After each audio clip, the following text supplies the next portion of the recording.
Hello hi my dears. ആളുകളെ കേൾക്കാനും മാനസിക പ്രയാസം അനുഭവിക്കുന്നവരെ ആശ്വസിപ്പിക്കാനും നിങ്ങൾക്കാകാറുണ്ടോ? നമ്മുടെ ജീവിതയാത്രയിൽ പലയിടങ്ങളിലും അറിഞ്ഞോ അറിയാതെയോ നമ്മൾ സൈക്കോളജി പ്രയോഗിക്കുന്നുണ്ട്. വാസ്തവത്തിൽ നമ്മിൽ പലരുടെയും മനസ്സിൽ ഒരു കൗൺസിലർ ഒളിഞ്ഞിരിപ്പുണ്ട്. എന്നിരുന്നാലും ഒരു കാര്യം നമ്മൾ ശാസ്ത്രീയമായി പഠിച്ചും അറിഞ്ഞും മനസ്സിലാക്കിയും ചെയ്യുമ്പോൾ അത് കൂടുതൽ മികവുറ്റതും മഹത്തരവുമാകുന്നു. സ്വന്തം ജീവിതത്തിൽ മാറ്റങ്ങൾക്ക് ഹേതുവാകാനും ധാരാളം ആളുകൾക്ക് ദിശാബോധം ഉണ്ടാക്കാനും സൈക്കോളജിക്കൽ കൗൺസിലർമാർക്ക് സാധിക്കും. നമ്മൾ കാരണം മറ്റു പലരുടെയും ജീവിതത്തിൽ ചിരി പടർത്താൻ സാധിക്കുന്നു. പല പ്രശ്നങ്ങളും തരണം ചെയ്യാൻ മനസ്സിന് ധൈര്യം ലഭിക്കുന്നു. പല വ്യക്തികളും പല കുടുംബങ്ങളും നമ്മളാൽ രക്ഷപ്പെടുന്നു. ഡിയർ ഫ്രണ്ട്സ്, എൻ്റെ പേര് സഫൂറ ലത്തീഫ്, സർട്ടിഫൈഡ് ട്രെയിനറാണ്. ജീവിത വിജയത്തിന് സഹായിക്കുന്ന അറിവുകളാണ് നമ്മുടെ ചാനലിൽ ഷെയർ ചെയ്യുന്നത്. എല്ലാവരും സബ്സ്ക്രൈബ് ചെയ്ത് സപ്പോർട്ട് ചെയ്യണേ. ഇന്നത്തെ വിഷയം കൗൺസിലിംഗ് ആണ്. എന്താണ് കൗൺസിലിംഗ്? ആർക്കാണ് കൗൺസിലിംഗ്? ആര് കൗൺസിലിംഗ് ചെയ്യണം എന്നുള്ള കാര്യങ്ങൾ നമുക്ക് നോക്കാം. മനഃശാസ്ത്രപരമായ ഒരു ചികിത്സാ പദ്ധതിയാണ് കൗൺസിലിംഗ്. മാനസികമായ അസ്വാസ്ഥ്യങ്ങളെ മാറ്റുവാനോ മാനസികാരോഗ്യം മെച്ചപ്പെടുത്തുവാനോ ഉപകരിക്കുന്ന ചികിത്സാ മാർഗം. ശരീരത്തിന് ഒരു രോഗം വന്നാൽ നാം എത്രയും പെട്ടെന്ന് ഒരു ഡോക്ടറെ കാണാൻ ശ്രമിക്കും. അതുപോലെ നമ്മുടെ മനസ്സിന് എന്തെങ്കിലും അസ്വസ്ഥത അനുഭവപ്പെട്ടാൽ ഇതിന് പരിഹാരം തേടി ഒരു ക്ലിനിക്കൽ സൈക്കോളജിസ്റ്റിനെയോ കൗൺസിലിംഗ് വിദഗ്ധനെയോ നമുക്ക് കാണാം. വ്യക്തിബന്ധങ്ങളിലും കുടുംബ ബന്ധങ്ങളിലുണ്ടാവുന്ന തകർച്ചയിൽ നിന്ന് കരകയറാനും ഇന്ന് പലരും കൗൺസിലിങ്ങിനെ ആശ്രയിക്കുന്നുണ്ട്.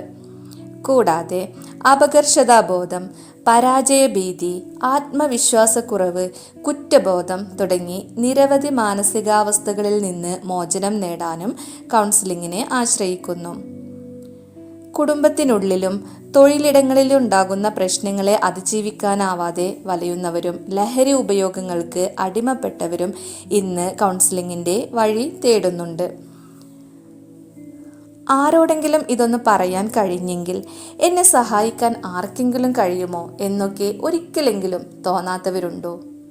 ഇത്തരം സന്ദർഭങ്ങളിലെ സഹായം അഥവാ ആശ്വാസമാണ് കൗൺസിലിംഗ്. ഒരു പ്രശ്നം അഥവാ ബുദ്ധിമുട്ട് ചിന്താശേഷിയെ പുറകോട്ട് വലിക്കുന്നു, വഴിമുട്ടി നിൽക്കുന്നു എന്ന തോന്നൽ, ഇനി മുന്നോട്ട് പോകാൻ കഴിയില്ല എന്ന വിശ്വാസം, പ്രതീക്ഷകൾ അസ്തമിച്ച് തളരുന്ന നിമിഷം, ഈ സമയത്ത് ആ വ്യക്തിയെ മനസ്സിലാക്കി കൂടെ നിൽക്കലാണ് കൗൺസിലിംഗിൽ സംഭവിക്കുന്നത്.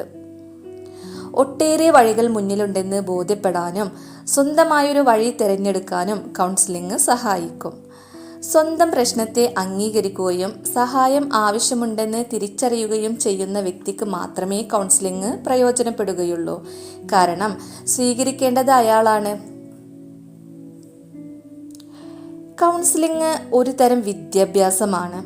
അറിവ് പകരുന്നതിലൂടെ, ഉൾക്കാഴ്ച പകരുന്നതിലൂടെ ഒരു വ്യക്തിത്വം വികസിപ്പിക്കുന്നതിനും പക്വതയിലേക്ക് വ്യക്തിയെ വളരാൻ സഹായിക്കുന്നതിനും ഉള്ള മാർഗദർശനം. കൗൺസിലിംഗിലൂടെ സാധ്യമാകുന്ന നേട്ടങ്ങൾ എന്തൊക്കെയാണെന്ന് നോക്കാം. വ്യക്തികളിൽ പലതരത്തിലുള്ള വൈകല്യങ്ങൾ കണ്ടേക്കും. തന്നെക്കുറിച്ച് ശരിയായ അവബോധം പലരിലും കാണില്ല. വേറെ ചിലരിൽ ആത്മവിശ്വാസക്കുറവായിരിക്കും. തനിക്ക് യാതൊരു കഴിവുമില്ല, താൻ പൂർണ്ണനല്ല, സുരക്ഷിതനല്ല എന്നീ തോന്നലുകൾ ഉള്ളവർ നമുക്കിടയിൽ ധാരാളമുണ്ട്. ഇത്തരക്കാരിൽ ആത്മവിശ്വാസവും സുരക്ഷിതത്വ ബോധവും വളർത്തി തുറന്ന മനസ്ഥിതി കൈവരിക്കാനും ലക്ഷ്യബോധത്തോടെ മുന്നേറാൻ പ്രാപ്തനാക്കാനും കൗൺസിലിംഗ് സഹായിക്കും.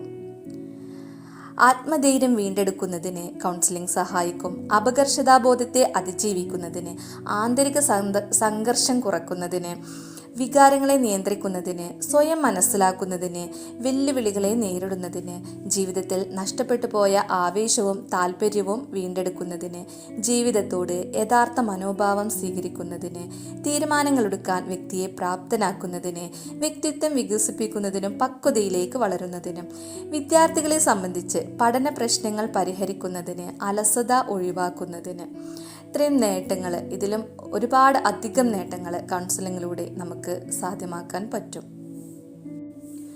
ഒരു കൗൺസിലർക്ക് വേണ്ട ഗുണങ്ങൾ എന്തൊക്കെ എന്ന് നോക്കാം. കൗൺസിലിംഗ് നൽകുന്നയാളാണ് കൗൺസിലർ. തൻ്റെ മുന്നിലിരിക്കുന്ന വ്യക്തിയുടെ മാനസികാവസ്ഥ ഉൾക്കൊള്ളാനും അതിനെ തെറ്റ് ശരി എന്നൊന്നും വേർതിരിക്കാതെ അവരോടൊപ്പം നിൽക്കാനുമുള്ള സന്നദ്ധത കൗൺസിലർക്ക് ഉണ്ടായിരിക്കണം. ഒരു നല്ല കൗൺസിലർ സമഗ്രവും പക്വവുമായ വ്യക്തിത്വമുള്ളവനും ശരിയായ വ്യക്തിബോധം സിദ്ധിച്ചവനും ദുശീലങ്ങൾ ഇല്ലാത്തവനും വിവേകമതിയും സ്വാശ്രയത്വം നേടിയവനും മറ്റുള്ളവർക്ക് വിശ്വാസം പകരാൻ കഴിവുള്ളവനും ആയിരിക്കും. ക്ലയൻറ്റിനെയും അവൻ്റെ അല്ലെങ്കിൽ അവളുടെ പ്രശ്നത്തെയും മനസ്സിലാക്കിക്കൊണ്ട് വസ്തുതകളുടെ നാനാവശങ്ങളും മനസ്സിലാക്കിക്കൊണ്ട് കൗൺസിലിങ്ങിൻ്റെ വഴിയിലൂടെ മുന്നേറുന്നയാളാണ് നല്ല ഉപബോധകൻ. അതുപോലെ തന്മയീഭാവം അല്ലെങ്കിൽ സമഭാവന ഒരു കൗൺസിലർക്ക് വേണ്ട ഒരു അത്യാവശ്യ ഘടകമാണ്.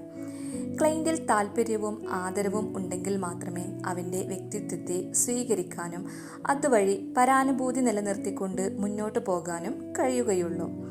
വ്യക്തി അനുഭവിക്കുന്നത് എന്താണെന്ന് കൃത്യമായി മനസ്സിലാക്കുകയും അത് അയാൾക്ക് മനസ്സിലാക്കി കൊടുക്കുകയും ചെയ്യാനുള്ള കഴിവിനെയാണ് പരാനുഭൂതി എന്നതുകൊണ്ട് അർത്ഥമാക്കുന്നത്. അപരൻ്റെ സ്വകാര്യ ലോകത്തെ സ്വന്തമെന്ന പോലെ അനുഭവിക്കാനുള്ള കഴിവാണിത്. ഇതിന് ആദ്യമായി വേണ്ടത് കക്ഷിയുടെ അനുഭവങ്ങൾ, സംഘർഷങ്ങൾ, വികാരങ്ങൾ എന്നിവ അവൻ്റെ അല്ലെങ്കിൽ അവളുടെ കാഴ്ചപ്പാടിലൂടെ കണ്ട് മനസ്സിലാക്കുകയാണ്. ഒരു കണക്കിന് ജീവിത സംഘർഷങ്ങളിൽ മനസ്സലിഞ്ഞ് ഭാരിച്ച ഹൃദയവ്യതയുമായി തന്നെ സമീപിക്കുന്നവർക്ക് മനഃശാന്തി നൽകാനായി കൗൺസിലർ പ്രയോഗിക്കുന്ന സിദ്ധ ഔഷധമാണ് തന്മയീഭാവം. അതുപോലെ കുറച്ച് സംസാരിക്കുക, കൂടുതൽ കേൾക്കുക എന്നതാണ് കൗൺസിലിങ്ങിൻ്റെ ഒരു പ്രധാന തത്വം. ഉപദേശമല്ല കൗൺസിലിംഗ്. ക്ലയൻറ്റിനെ മനസ്സിലാക്കാനും അവൻ അല്ലെങ്കിൽ അവൾ പറയുന്നത് ക്ഷമയോടെ കേട്ടിരിക്കാനുള്ള ക്ഷമയും താല്പര്യവും ഉണ്ടാവണം. അതുപോലെ തന്നെ കൗൺസിലിങ്ങിൽ വിശ്വസ്തതയ്ക്ക് വലിയ പ്രാധാന്യമുണ്ട്. കൗൺസിലറെ വിശ്വസിച്ചു കൊണ്ടാണല്ലോ ക്ലയൻറ്റ് എത്തുന്നത്. അതുകൊണ്ട് അയാളിൽ വിശ്വാസം ആർജിക്കാൻ പ്രത്യേകം ശ്രദ്ധിക്കണം. കൗൺസിലിംഗ് എന്നത് വലിയ ഒരു ഉത്തരവാദിത്തമാണ്. മറ്റ് ജോലി ചെയ്യുന്നതിലുള്ളതിനേക്കാൾ കൂടുതൽ സങ്കീർണമായ ഉത്തരവാദിത്തമാണിത്. അതുകൊണ്ട് തന്നെ ഏറെ ശ്രദ്ധയും ജാഗ്രതയും വ്യക്തമായ ധാരണയും ഉൾക്കാഴ്ചയും എല്ലാം ഇതിനാവശ്യമാണ്. ഒട്ടേറെ മാനസിക സമ്മർദ്ദങ്ങൾ വ്യക്തിജീവിതങ്ങളെ കലുഷിതമാക്കുന്ന ഒരു കാലഘട്ടത്തിലൂടെയാണ് നാം കടന്നു പോകുന്നത്. അതുകൊണ്ട് തന്നെ ശാരീരിക രോഗങ്ങളെക്കാൾ മാനസിക രോഗങ്ങളും മാനസിക പ്രശ്നങ്ങൾ മൂലമുണ്ടാകുന്ന ശാരീരിക രോഗങ്ങളുമാണ് ഇന്ന് കൂടുതലായി കണ്ടുവരുന്നത്. ഒരു വീട്ടിൽ ഒരാളെങ്കിലും കൗൺസിലിംഗ് പഠിക്കുന്നത് വളരെ നന്നായിരിക്കും. നിങ്ങൾക്ക് ഈ വീഡിയോ ഉപകാരപ്പെട്ടു എന്ന് വിശ്വസിക്കുന്നു. ഇഷ്ടപ്പെട്ടെങ്കിൽ ലൈക്ക് ചെയ്യൂ, ഷെയർ ചെയ്യൂ, കമൻറ്റ് ചെയ്യൂ. Thank you for watching.